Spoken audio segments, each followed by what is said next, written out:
Os blocos econômicos, assunto muito importante na geopolítica, na economia brasileira e mundial. Quer ficar ligado nesses bizus? Geografizando com o Cadu.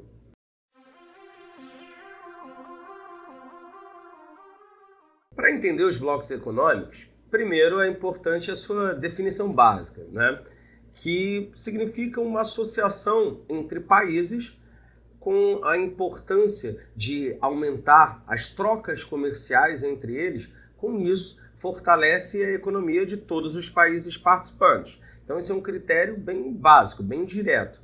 Obviamente que os blocos econômicos, quanto a essa relevância em acirramento, né, da concorrência mundial, principalmente na conjuntura entre a saída, digamos, da velha ordem mundial e os momentos da nova ordem mundial, onde justamente você tem a expansão dos blocos econômicos a partir da década de 90, mas para entender esse início tem que vincular aos períodos lá durante a Segunda Guerra Mundial, na verdade no finalzinho dela, já desde 1943, você tem o dito, né, embrião dos blocos econômicos num padrão, né, sequencial de unificação econômica produtiva da União Europeia. O Benelux, já ouviram falar? De 1943, entre Bélgica, os Países Baixos ali associados à Holanda, e Luxemburgo, que depois, né, já no começo da década de 50, no pós-guerra, associando a uma reestruturação dessas economias,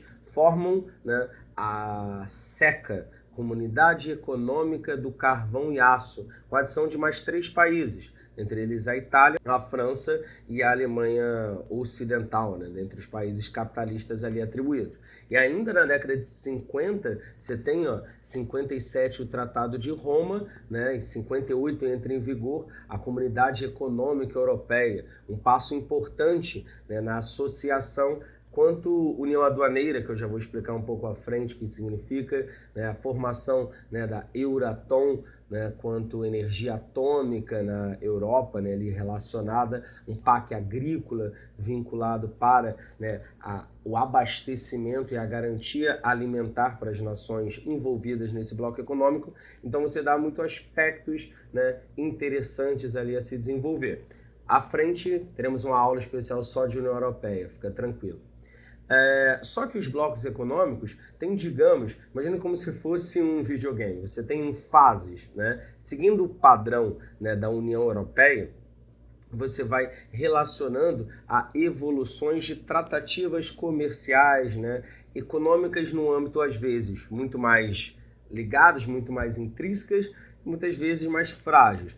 Olha, por exemplo, o primeiro momento no dito de uma zona de preferência tarifária, no qual você observa, né, ainda não necessariamente uma constituinte de associações dos países totalmente, mas somente acordos, tratados entre bilaterais e multilaterais de preferência, né, de comercialização com determinadas nações. Então, produtos em específicos com, né, países ali atribuídos numa associação, a de exemplo, a ALAC, né, Associação Latino-Americana de Livre Comércio, que durou, né, a partir da década de 60, ainda bons períodos, né, no Brasil, a LAD, Associação Latino-Americana de Integração, pós o Tratado de Montevidéu, na década de 80, ou mesmo a APEC, a Cooperação Econômica da Ásia e do Pacífico, países no qual você não tem em si um regimento todo fechado, né, com tratativas e prerrogativas futuras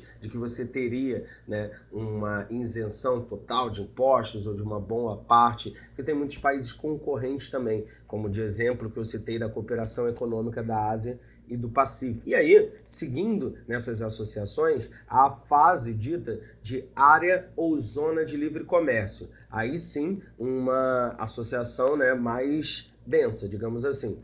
Na área ou zona de livre comércio, você tem já um regimento atribuído no qual tem-se uma redução e posterior, né, prevista uma eliminação de taxas alfandegárias para países pertencentes ao bloco. Como assim? Como se fosse um clube do Bolinha, clube da Luluzinha. Somente os países pertencentes ao bloco terão taxas especiais, tarifas alfandegárias, são esses impostos comerciais internacionais. Então, taxas reduzidas para importação e exportação para os países do bloco. Há de exemplo a NAFTA, né, o Tratado de Livre Comércio da América do Norte, que começa já com conversas, né, digamos assim, entre Estados Unidos e Canadá desde 89, e aí com a entrada do México e aí o funcionamento a partir de 94, o padrão dos Estados Unidos se aproveitando bem das bases de plataforma de exportação das indústrias maquiladoras do México. Outro exemplo, com os Estados Unidos, influência que tentaram formar uma área de livre comércio seria a ALCA, né, a Área de Livre Comércio das Américas, que envolveria, não está em vigor, né, não funciona, envolveria 33 países, exceto Cuba. Né? Então, desde a década de 90, a partir de 94, ali, os Estados Unidos vêm com esse papo, mas numa lógica industrial e agrícola, né, por conta dos subsídios agrícolas norte-americanos permanecendo e numa lógica industrial competitiva meio desleal, né, dos países do norte comparativos ao sul, a ALCA seria bem complicado para a gente, digamos assim. Seguindo ainda a evolução dos blocos econômicos, você tem a tal da União Aduaneira. E na União Aduaneira, o que você observa?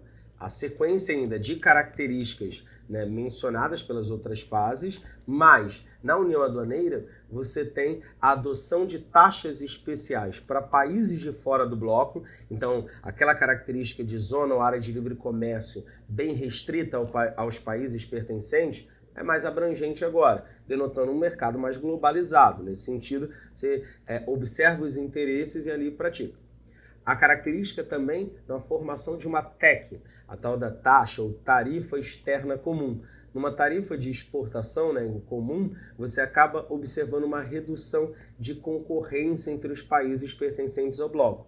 Basicamente, o Mercosul, que melhor trataremos em outras aulas, né, do Brasil, Paraguai, Uruguai, Argentina e a Venezuela entre participação, suspensão, enfim, há muito pano para manga a ser citado no Mercosul.